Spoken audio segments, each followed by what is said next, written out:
All right, people. Good evening, everybody.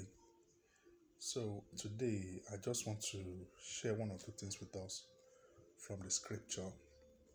So, I was studying the book of Daniel, chapter 6 today, and while studying the book of Daniel, chapter 6, we was talking about Daniel and how he was thrown into the lion's den.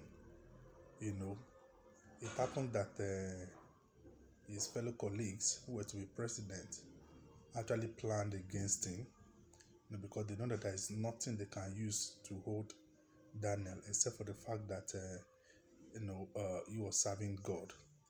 So they had to go and meet the king Darius and told the king that he should make a decree that nobody should request or ask anything from God, from any god or man, for good 30 days, except only from King Darius. So which the king consented to.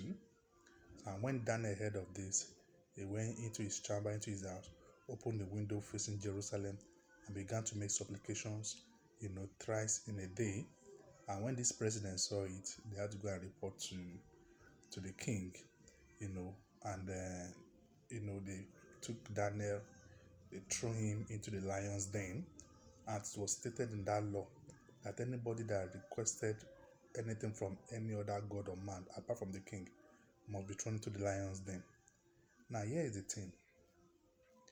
They threw Daniel into the lion's den, but the lion did not have power over Daniel. There was no harm on Daniel.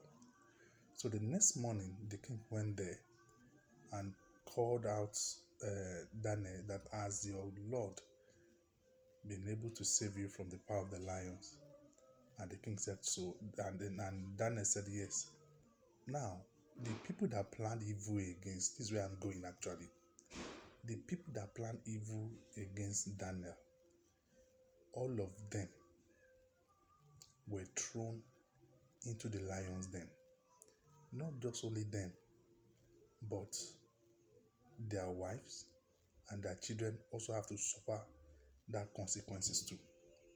So the thing is this, don't plan evil against another person. Bible said that he that diggeth a pit, in himself shall fall therein. He that diggeth a pit, in himself shall fall therein.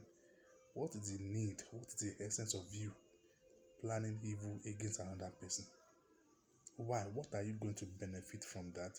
What are you going to gain from that? Planning evil against another person. Because most times, you that you have planned that evil, the evil might end up returning back to you. So I am here to come and tell us today, let us have good hearts towards other people. Let us not plan evil against another person. Because in doing that, you might end up destroying your own personal self. It's as though you point one hand at someone and the remaining four is pointing back at you. That is the way it is. So from this particular chapter of this Bible, Daniel chapter 6, is a pure indication of,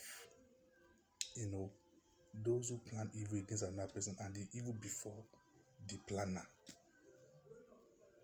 That is just like also Haman in the scripture too, in the book of Esther, when Haman did something relating to that also, when he planned against Mordecai. Do you understand what happened? Haman was one that suffered, was the casualty at the long run. So it is not good to plan evil against another person. Let us be good towards one another. Let us love one another. Let us always be helpful to one another. Let us support each other, not planning evil against another person. So thank you very much. I still remain Pastor Edward Peter. God bless you all.